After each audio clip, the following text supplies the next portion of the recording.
L'école du dimanche.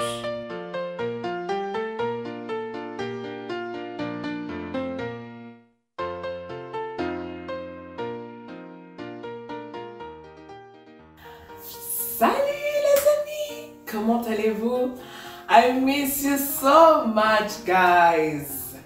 Mais je suis heureuse qu'aujourd'hui on ait pu se connecter comme ça, qu'aujourd'hui on ait pu avoir aussi notre temps de partager encore la parole de Dieu. Vraiment, c'est un plaisir pour moi. Guys, I miss you, ça faisait très longtemps. Avant de tout commencer, on va faire une petite prière. Je veux que toi, tu pries dans ton cœur. C'est moi qui vais élever la voix, mais toi aussi, ne regarde pas à gauche ou à droite. Reste concentré et prie dans ton cœur. On va demander à Dieu d'être avec nous durant tout ce temps. Seigneur Jésus, nous te remercions pour cette nouvelle journée. Nous te remercions, c'est Papa, que tu es avec nous. Nous te remercions que tu nous as sauvés. Nous te remercions pour ton amour. Merci Seigneur d'être toujours là pour nous. Nous t'invitons Seigneur dans ce moment. Aide-nous à comprendre ta parole, que ta parole que tu as préparée pour nous, chacun d'entre nous, qu'elle soit bien gardée dans notre cœur. Évite qu'on soit distrait. Protège-nous de tout mal, Papa. C'est au nom de Jésus. Amen. Amen.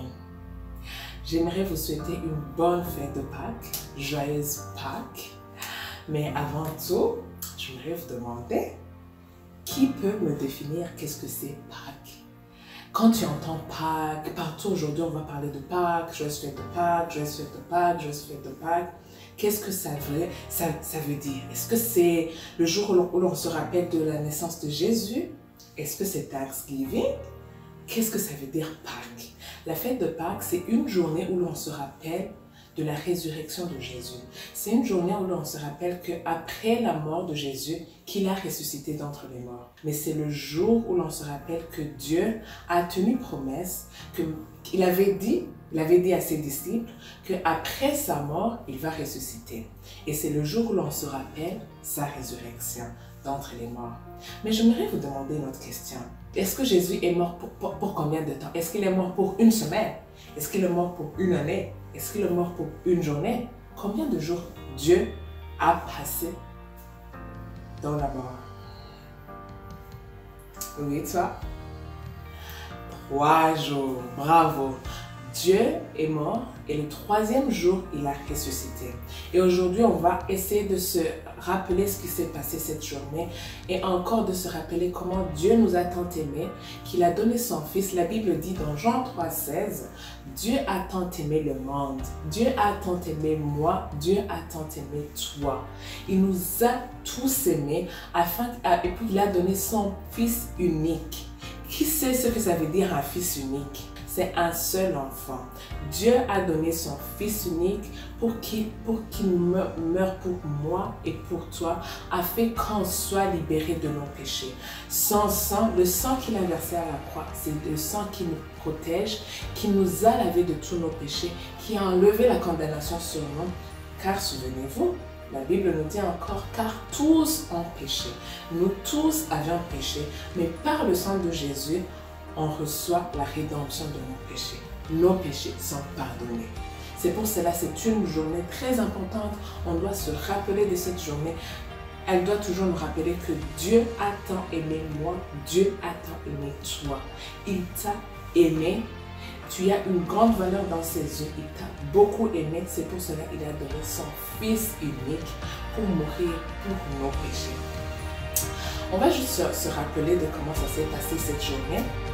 On a attrapé Jésus, il est mort sur la croix et on a emmené dans le tombeau. Le tombeau, c'est fini. Les disciples sont repartis. Certains se sont demandé, est-ce que c'est vrai, il va ressusciter? Est-ce qu'il ne nous a pas menti? Comment ça va se passer par après? Qu'est-ce qui va suivre? Notre maître qu'on a suivi toujours, qu'est-ce qui va se passer par après? Qu'est-ce qu'on va devenir? Parce que notre maître, celui qu'on suivait tous les jours, il est mort. On l'a vu, il est mort. Il est maintenant dans le tombeau. Mon Dieu, qu'est-ce qui va arriver par après? Et puis, le troisième jour, Marie est partie sur le tombeau, mais je crois qu'elle avait l'habitude d'y aller. Et puis, arrivée, elle voit la grosse pierre. Il y avait une grosse pierre à l'entrée du tombeau. La grosse pierre était enlevée. a été enlevé. Et il a sursauté, il a dit, oh, qu'est-ce qui s'est passé? Et puis il a couru pour aller voir les autres disciples de Jésus. Elle a dit ça à Simon, elle a dit, mais la grosse pierre est enlevée sur le tombeau de Jésus. Maybe on a volé notre Jésus, maybe on l'a kidnappé, maybe ça s'est passé quelque chose. Il ne pouvait pas imaginer que Dieu avait ressuscité. Puisque, souvenez-vous, il n'y avait pas une autre personne qui avait été déjà enterrée et par après ressuscité. Il courait, et puis Simon-Pierre, elle est revenue avec Simon. Et puis ils sont entrés, ils ont vu que le tombeau était vide. Mais il y avait des anges. Là où on avait mis le corps de Jésus, il y avait 2 anges. Et Marie a demandé, mais où est notre Jésus? Où est-ce que vous avez mis notre Jésus? Qu'est-ce qui s'est passé? Qu'est-ce qui s'est passé? Elle ne croyait pas que Jésus avait ressuscité. Et puis, les anges lui ont dit, comme il vous avait dit bien avant sa mort, Jésus vous avait dit qu'il allait être crucifié et qu'après le 3e jour, il allait ressusciter. Alors, un homme est venu devant Marie, mais Marie ne l'a pas reconnu. Il croyait que c'était une autre personne, il n'a pas reconnu que c'était Jésus. Mais il l'a appelé par son nom et Marie a reconnu que Jésus a ressuscité. Même les disciples ont reconnu que Jésus a ressuscité. Et puis Simon, Pierre, ils ont couru, ils sont partis annoncer la bonne nouvelle aux autres disciples. Ils ont dit, notre Jésus, Jésus a ressuscité. Et puis Jésus leur a apparu là où ils étaient, partout. On peut lire l'histoire de la résurrection de Jésus dans beaucoup de chapitres, mais je vais vous donner 2 chapitres. Le premier est en Matthieu 28, 1 à 10. Souvenez-vous, on est assez grand et on lit tous nos Bibles. C'est en Matthieu. Qui peut me dire où est le livre de Matthieu? Est-ce que Matthieu est en Nouveau Testament, ou il est en Ancien Testament, ou c'est le premier livre de l'Ancien Testament? Oui, ça? Oui, bravo.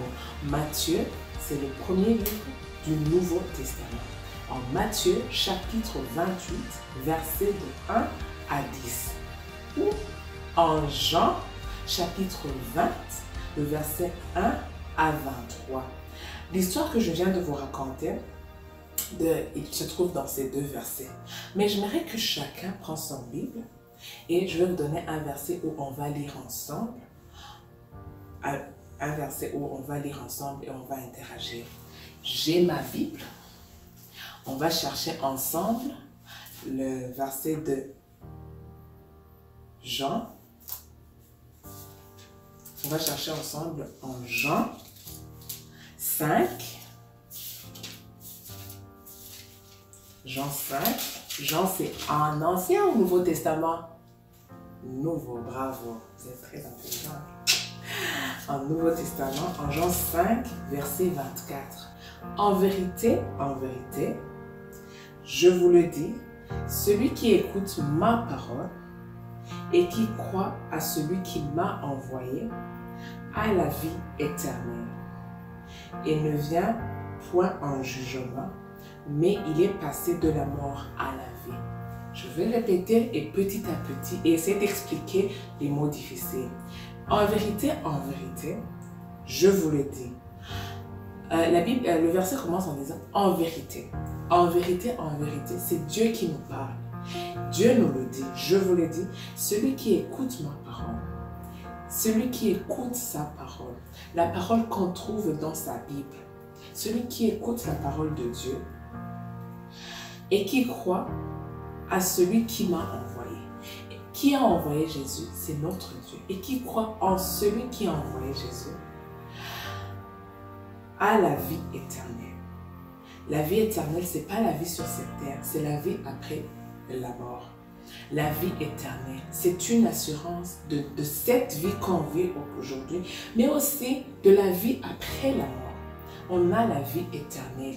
La vie éternelle signifie quelque chose qui est éternel, c'est-à-dire quelque chose qui ne se termine jamais.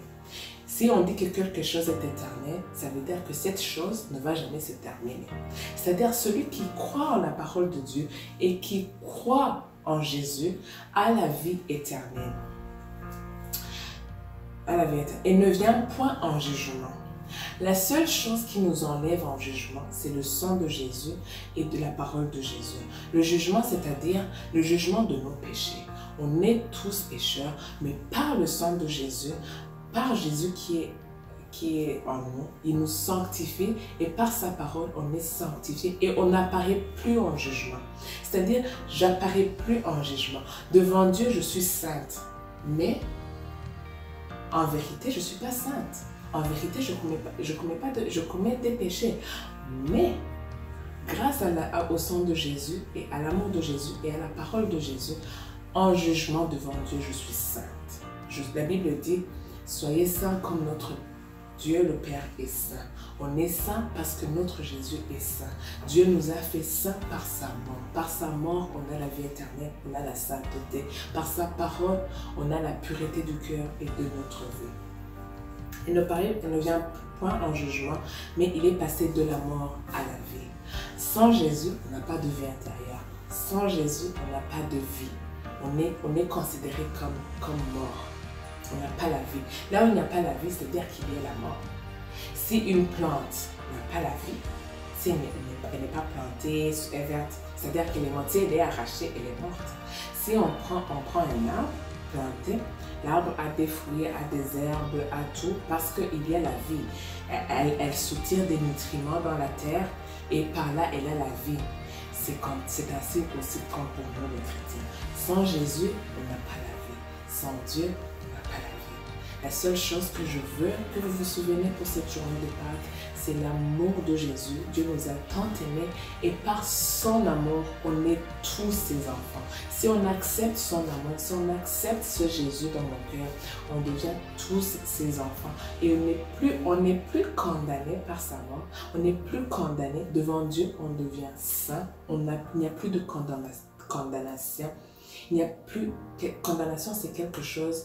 Tu vois quand, par exemple, tu as fait une faute à la maison ou quelque part, tu es condamné, mais tu peux être puni, si tu n'as pas, par exemple, fait des devoirs, tu peux être puni, tu peux avoir une punition.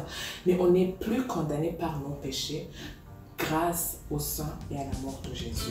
So, je vous souhaite une bonne fête de Pâques, joyeuse fête de Pâques, que cette journée, ça vous rappelle encore combien Dieu nous a aimés. Dieu a tant aimé toi. Tu as de la grande valeur devant les yeux de Dieu. Qu'il est venu, qu'il a donné son Fils unique pour être mort pour toi. So, tu es aimé. C'était juste à te rappeler que tu es aimé, que Dieu a tant aimé. Et quand tu reçois ce Jésus dans ton cœur, tu n'es plus condamné par tes péchés. Tes péchés ont été crucifiés avec Jésus sur la croix.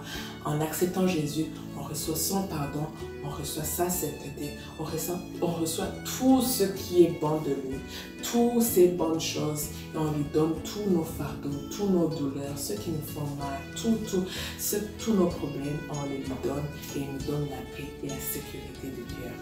Beaucoup plus, on a la vie éternelle. So, joyeuse fête de Pâques, joyeuse fête de Pâques, joyeuse fête de Pâques. Je voulais seulement qu'on prie encore ensemble, une petite instant pour clôturer. Ça a été un plaisir encore de vous revoir. See you guys soon. On va prier un tout petit peu et remercie Jésus pour son amour, remercie pour sa vie, remercie-lui en disant Jésus, merci de m'avoir sauvé, merci de m'avoir aimé, merci Jésus, je t'aime et sois encore le roi dans mon cœur. Jésus Seigneur, nous te remercions pour ton amour. Merci de nous avoir tant aimés. Merci de nous avoir sauvés. Merci d'être venu pour nous aider. Je te remercie pour ta grâce. Je te remercie pour notre vie, Papa. Merci pour ton amour. Seigneur, prends le contrôle de notre vie. Prends le contrôle de mes pensées. Prends le contrôle de toutes choses qui nous guident. Merci, Papa. Que cette journée, Seigneur, soit une bonne journée pour nous. On bénit nos familles, on bénit nos parents. Seigneur, bénis-le. Seigneur, protège-le. Seigneur, protège notre pays et protège-nous, Seigneur. Transforme nos vies afin qu'on soit ce dont tu veux qu'on soit, Seigneur. Afin qu'on soit tes enfants et qu'on obéisse à ta parole. Merci Seigneur, merci pour ta grâce, merci pour ta bonté. Merci Papa. Pardonne-nous là où on n'écoute pas ta parole. Pardonne-nous là où on dérape. Mais Papa, reste avec nous et nous te donnons encore une fois une plus grande place dans nos cœurs. Règne encore dans nos vies, règne dans nos familles, règne dans notre pays. C'est au nom puissant de Jésus. Amen. Je vous aime. Joyeuse fête de Pâques.